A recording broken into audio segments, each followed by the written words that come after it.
আমি আকাশের পাখি ধরা দিয়েছি গো।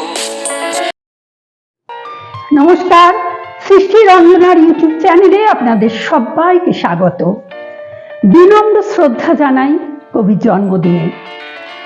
2020 কবির জন্মদিন 25শে বৈশাখে সৃষ্টি রঞ্জনার পথ চলা শুরু হয়েছিল।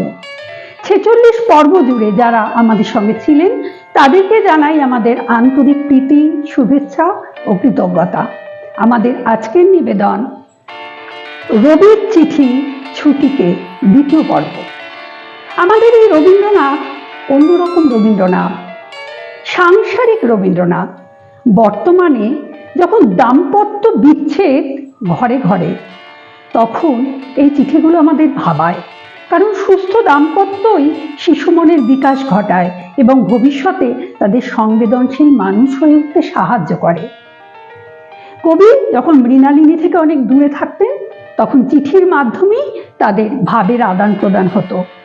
কবি তার স্নেহের আদরের গিন্নিকে চিঠি লিখতে খুব উৎসাহ দিতেন এবং অধীর অপেক্ষায় থাকতেন কখন তিনি ছুটির চিঠি পাবেন।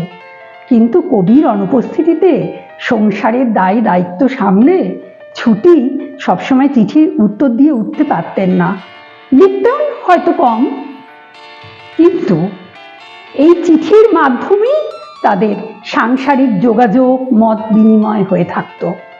মাঝে মাঝে অভিমানী ছুটির মান ভাঙানোরও চেষ্টা করতেন কবি এই চিঠিতেই। ভাই ছোট গিন্নি, পরশু তোমাকে একটা চিঠি পাঠিয়েছি, আজ আবার আর একটা লিখছি। বোধহয় এ দুটো চিঠি একদিনেই পাবে, তাতে ক্ষতি কি? কাল আমরা ডাঙায় পৌঁছবো, তাই আজ তোমাকে লিখে রাখছি। আবার সেই ইংল্যান্ডে পৌঁছে তোমাদের লেখবার সময় পাবো। যদি যাতায়াতের গোলমালে এর পরের হপ্তায় চিঠি ফাঁক যায়, তাহলে কিছু মনে করো না। জাহাজে চিঠি লেখা বিশেষ শক্ত নয়, কিন্তু ডাঙায় উঠে যখন ঘুরে বেড়াবো, কখন কোথায় থাকবো তার ঠিকানা নেই। তখন 2-1টা চিঠি বাদ যেতেও পারে। আমরা ধরতে গেলে পরশু থেকে ইউরোপে পৌঁছেছি। মাঝে মাঝে দূর থেকে ইউরোপের ডাঙা দেখতে পাওয়া যায়। আমাদের জাহাজটা এখন ডান দিকে গ্রিস আর বাঁ দিকে একটা দ্বীপের মাঝখান দিয়ে চলেছে। দ্বীপটা খুব কাছে দেখাচ্ছে, কতকগুলো পাহাড়, তার মাঝে মাঝে বাড়ি, এক জায়গায় খুব একটা মস্ত শহর। দূরবীন দিয়ে তার বাড়িগুলো বেশ স্পষ্ট দেখতে পেলুম। সমুদ্রের ঠিক ধারেই নীল পাহাড়ের কোলের মধ্যে সাদা শহরটি বেশ দেখাচ্ছে। তোমার দেখতে ইচ্ছা করছে না ছুটকি? তোমাকেও একদিন এই পথ দিয়ে আসতে হবে, তা জানো? তা মনে করে তোমার খুশি হয় না? যা কখনো স্বপ্নেও মনে করনি সেই সমস্ত দেখতে পাবে। 2 দিন থেকে বেশ একটু ঠান্ডা পড়ে আসছে, খুব বেশি নয়, কিন্তু যখন ডেকে বসে থাকি এবং জোরে বাতাস দেয় তখন একটু শীত শীত করে। অল্প স্বল্প গরম কাপড় দিতে হয়েছে। আমরা যে সময় এসেছি নিতান্ত অল্প শীত পাবো। দার্জিলিংয়ে যেরকম শীত ছিল তার চেয়ে ঢের কম।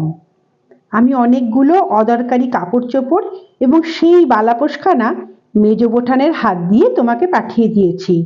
সেগুলো পেয়েছো তো? না পেয়ে থাকো তো চেয়ে নিও। সেগুলো একবার লক্ষ্মীর হাতে পড়লে সমস্ত মেজ বৌঠানের আলমারির মধ্যে প্রবেশ করবে। বেলির জন্য আমি একটা কাপড় আর পাড় কিনে মেজ বোঠানদের সঙ্গে পাঠিয়েছি। সেটা এতদিনে অবশ্যই পেয়েছো। খুব টুকটুকে লাল কাপড়, বোধহয় বেলি বুড়িকে তাতে বেশ মানাবে। পাটটাও বেশ নতুন রকমের, না? মেজ বোঠানও বেলির জন্য কাপড় নিয়েছেন একটা, নীলেতে সাদাতে, সেটাও বেলুকে বেশ মানাবে। নতুন কাপড় পেয়ে বোধহয় খুব খুশি হয়েছে। আমাকে কি মনে করে? খোকাকে ফিরে গিয়ে কিরকম দেখবো কে জানে। ততদিনে সে বোধহয় 2-4টে কথা কইতে পারবে। আমাকে নিশ্চয় চিনতে পারবে না। হয়তো এমন ঘোর সাহেব হয়ে আসবো তোমরাই চিনতে পারবে না। আমার সেই আঙুল কেটে গিয়েছিল, এখন সেরে গেছে, কিন্তু খুব দুটো গর্ত হয়ে আছে, ভয়ানক কেটে গিয়েছিল। অনেকদিন বাদে কাল পরশু 2 দিন স্নান করেছি। আবার পরশুদিন প্যারিসে পৌঁছে নাবার বন্দোবস্ত করতে হবে। সেখানে টার্কিশ বাঁধ বলে একরকম নাবার বন্দোবস্ত আছে, তাতে খুব করে পরিষ্কার হওয়া যায়। বোধহয় আমার ইউরোপ প্রবাসীর পত্রে তার বিষয় পড়েছ। যদি সময় পাই তো সেইখানে নিয়ে নেব মনে করছি। আমার শরীর এখন বেশ ভালো আছে।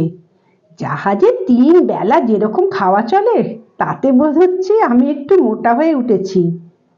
আমি ফিরে গিয়ে তোমাকে যেন বেশ মোটা সোটা সুস্থ দেখতে পাই ছোট বউ।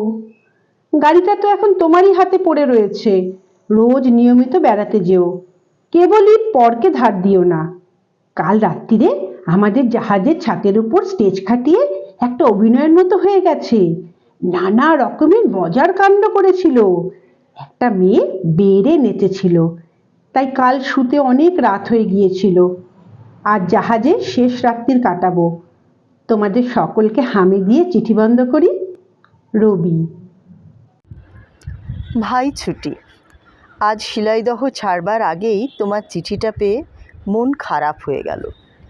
তোমরা আসছো এক হিসেবে আমার ভালোই হয়েছে, নইলে কলকাতায় ফিরতে আমার মন যেত না, এবং কলকাতায় ফিরেও আমার অসহ্য বোধ হতো।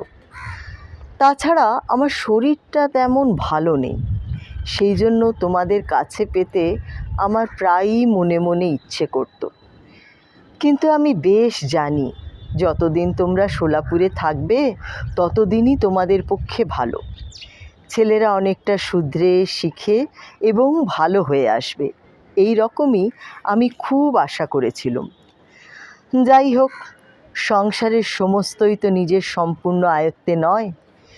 যে অবস্থার মধ্যে অগত্যা থাকতেই হবে তার মধ্যে যতটা পারা যায় প্রাণপণে নিজের কর্তব্য করে যেতে হবে, তারই মধ্যে যতটা ভালো করা যায়। তাছাড়া মানুষ আর কী বা করতে পারে বলো? অসন্তোষকে মনের মধ্যে পালন করো না ছোট বউ, ওতে মন্দ বই ভালো হয় না। প্রফুল্ল মুখে সন্তুষ্ট চিত্তে অথচ একটা দৃঢ় সংকল্প নিয়ে সংসারের ভিতর দিয়ে যেতে হবে।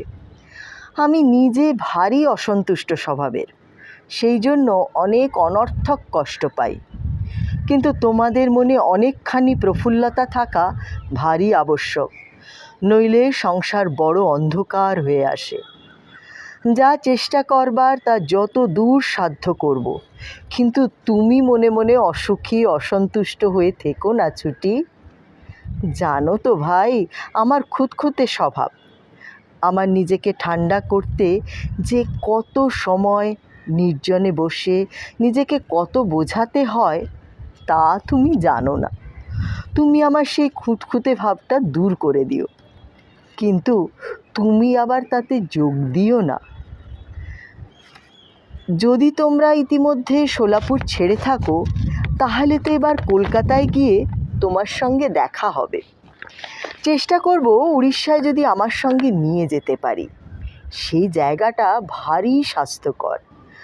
আমি বাবামশাইকে আমার ইচ্ছে কতটা জানিয়ে রেখেছি, তিনিও কতকটা বুঝেছেন, আর 2-1 বার বললে কিছু ফল হতেও পারে। কিন্তু আগে থেকে বেশি আশা করে না বসাই ভালো। আমার মনে হচ্ছে এই চিঠিটাও তুমি সোলাপুর অঞ্চলে পাবে। আজ যাব কাল যাব করে নির্দিষ্ট দিনের পরেও নিদেন তোমাদের দিন 8-10 কেটে যাবে। দেখা যাক। সমস্ত দিন বোট চলছে, সন্ধে হয়ে গেছে, কিন্তু এখনও তো পাবনায় পৌঁছলুম না। সেখানে গিয়ে আবার ক্রোশ 1.5 পালকি করে যেতে হবে। ইতি, তোমার রবি।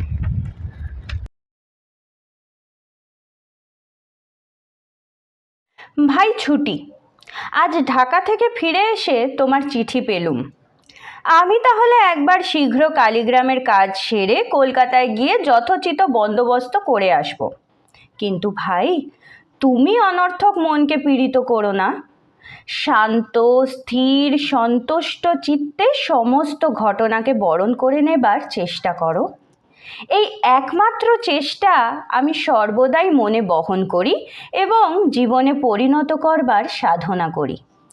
সব সময় সিদ্ধিলাভ করতে পারি নে, কিন্তু তোমরাও যদি মনের এই শান্তিটি রক্ষা করতে পারতে তাহলে বোধহয় পরস্পরের চেষ্টায় সবল হয়ে আমিও সন্তোষের শান্তি লাভ করতে পারতুম।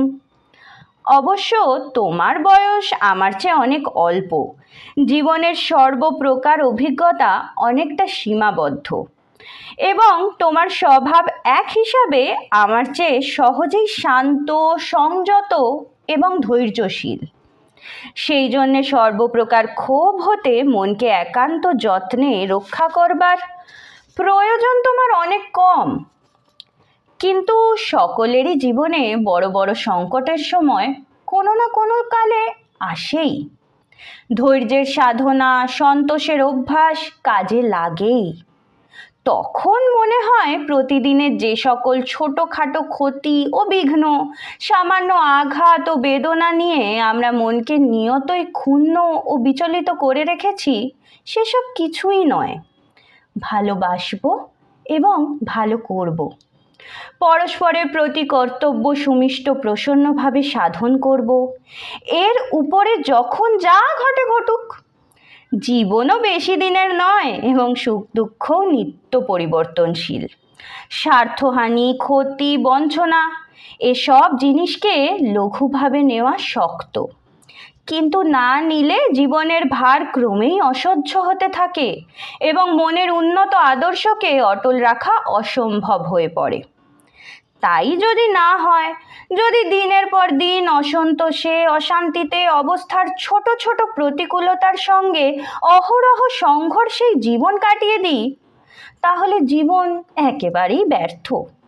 বৃহৎ শান্তি, উদার বৈরাগ্য, নিঃস্বার্থ প্রীতি, নিষ্কাম কর্ম, এই হলো জীবনের সফলতা।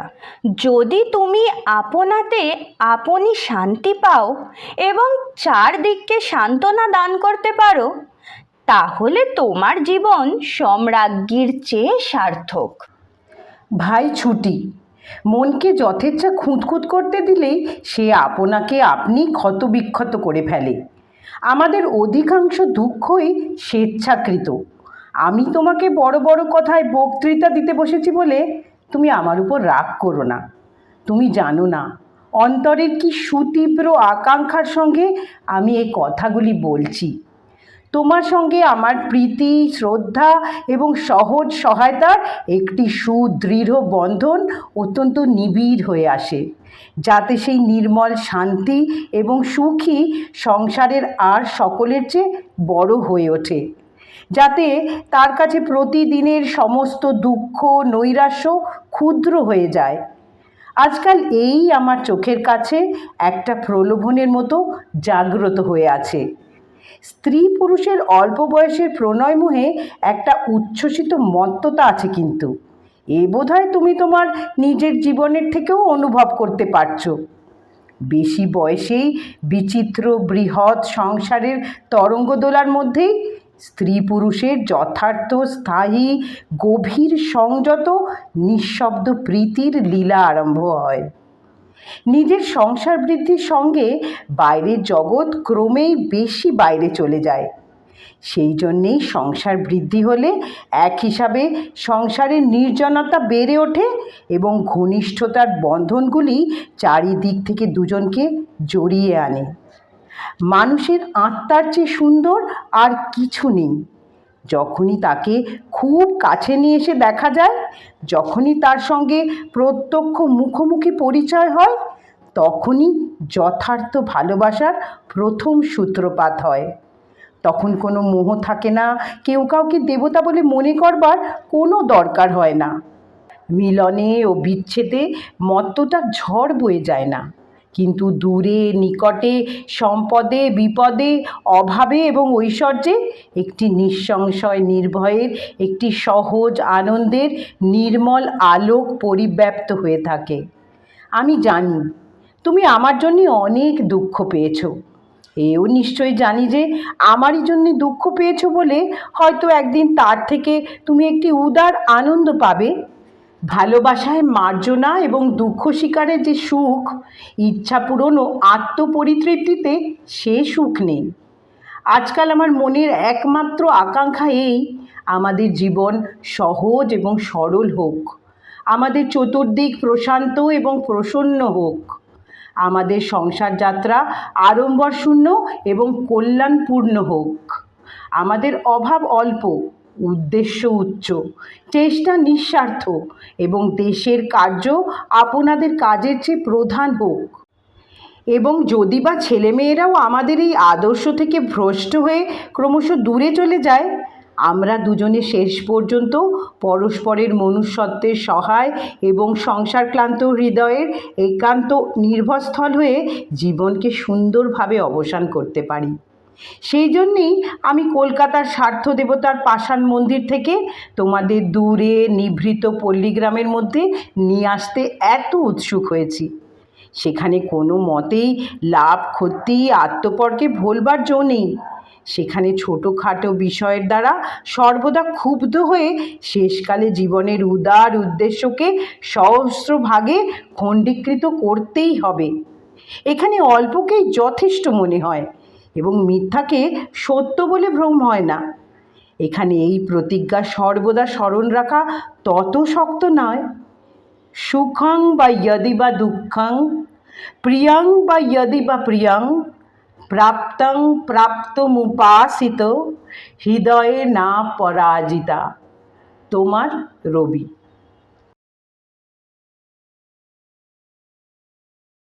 ভাই ছুটি, কাল পুণ্যাহের গোলমালে তোমাকে চিঠি লিখতে পারিনি। পরশুদিন বিকেলে শিলাইদহে এসে পৌঁছলুম। শূন্য বাড়ি, হাঁ হাঁ করছে। মনে করেছিলুম অনেকদিন নানা গোলমালের পর একলা বাড়ি পেয়ে নির্জনে আরাম বোধ করব, কিন্তু যেখানে বরাবর সকলে মিলে থাকা অভ্যাস এবং একত্রবাসের নানাবিধ চিহ্ন বর্তমান, সেখানে একলা প্রবেশ করতে প্রথমটা কিছুতেই মন চায় না। বিশেষত পথশ্রমে শ্রান্ত হয়ে যখন বাড়িতে এলুম, তখন বাড়িতে কেউ সেবা করবার, খুশি হবার, আদর করবার লোক পেলুম না। ভারী ফাঁকা বোধ হলো। পড়তে চেষ্টা করলুম, পড়া হলো না। বাগান প্রভৃতি পর্যবেক্ষণ করে ফিরে এসে কেরোসিন জ্বালা শূন্য ঘর বেশি শূন্য মনে হতে লাগলো। দোতলার ঘরে গিয়ে আরো খালি বোধ হলো। নিচে নেমে এসে আলো উস্কে দিয়ে আবার পড়বার চেষ্টা করলুম, সুবিধে করতে পারলুম না। সকাল সকাল খেয়ে শুয়ে পড়লুম। দোতলার পশ্চিমের ঘরে আমি এবং পূর্বের ঘরে রথি শুয়েছিল। রাত্রি রীতিমতো ঠান্ডা, গায়ে মলিদা দিতে হয়েছিল। দিনেও যথেষ্ট ঠান্ডা। কাল বাজনাবাদ্য, উপাসনা ইত্যাদি করে পুণ্যাহ হয়ে গেল। সন্ধেবেলায় কাছারিতে একদল কীর্তনওয়ালা এসেছিল। তাদের কীর্তন শুনতে শুনতে রাত 11টা হয়ে গেল। তোমার শাকের ক্ষেত ভরে গেছে, কিন্তু ডাঁটা গাছগুলো বড্ড বেশি ঘন ঘন হওয়াতে বাড়তে পারছে না। চালানের সঙ্গে তোমার শাক কিছু পাঠিয়ে দেওয়া যাবে। কুমড়ো অনেকগুলো পেরে রাখা হয়েছে। নিতু যে গোলাপ গাছ পাঠিয়েছিল সেগুলো ফুলে ভরে গেছে, কিন্তু অধিকাংশই কাঠ গোলাপ, তাকে ভয়ানক ফাঁকি দিয়েছে। রজনীগন্ধা, গন্ধরাজ, মালতী, ঝুমকো, মেদি খুব ফুটছে। হাসুয়ানা ফুটছে, কিন্তু গন্ধ দিচ্ছে না। বোধহয় বর্ষাকালে ফুলের গন্ধ থাকে না। দুটো চাবি পেয়েছি, কিন্তু আমার কর্পূর কাঠের দেরাজের চাবিটা দরকার।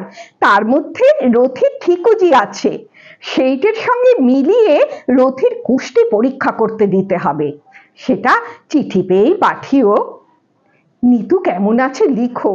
প্রতাপবাবু রোজ দেখতে আসছেন তো? দেখো যাতে ওষুধ নিয়মিত খাওয়া হয়। পুকুর জলে পরিপূর্ণ হয়ে গেছে। সামনে আখের ক্ষেত খুব বেড়ে উঠেছে। চতুর্দিকের মাঠ শেষ পর্যন্ত শস্যে পরিপূর্ণ, কোথাও সবুজের বিচ্ছেদ নেই। সবাই জিজ্ঞাসা করছে মা কবে আসবেন।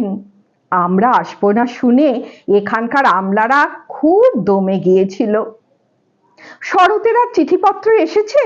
তার সম্বন্ধে আর কোনো খবর বার্তা আছে? বেলা যেন তাকে ভালো করে চিঠিপত্র লেখে। কি পাঠ লিখতে হবে যদি ভেবে না পায়, আমাদের চিরকেলে দস্তুর মতো শ্রীচরণ কমলেশু লিখলেই হয়। বাঁধা দস্তুরে গেলে ভাবনা থাকে না। এখান থেকে কোনো জিনিস যদি দরকার থাকে লিখো, দই মাছ পাঠিয়ে দেওয়া যাবে। তোমার রবি। কবির ভাই ছুটি, ভাই ছোটগিন্নি কিন্তু পাকা গৃহিণী ছিলেন। কবি চিঠি পড়লেই সেই রহস্যপ্রিয়তার অপরিসীম আনন্দে মন ভরে ওঠে। নির্ভরতার স্নিগ্ধ অনুরাগের ছোঁয়ায় সে চিঠি। শান্তিনিকেতনে প্রতিষ্ঠা ও তা চালাবার জন্য কবি গৃহিণীর নানাভাবে অপরিসীম ত্যাগ স্বীকার আর হাসি মুখে দুঃখ বরণও রবীন্দ্রনাথের জীবনের পরম পাওয়া। গৃহলক্ষ্মী সহধর্মিণীর বিচ্ছেদে কবিগুরুর প্রাণে তাই হয়তো প্রশ্ন জেগেছিল। আজ শুধু এক প্রশ্ন মোর মনে জাগে, হে কল্যাণী, গেলে যদি গেলে মোর আগে, মোর লাগি কোথাও কি দুটি স্নিগ্ধ করে পাতিয়া রাখিবে শয্যা চির সন্ধ্যাতরে।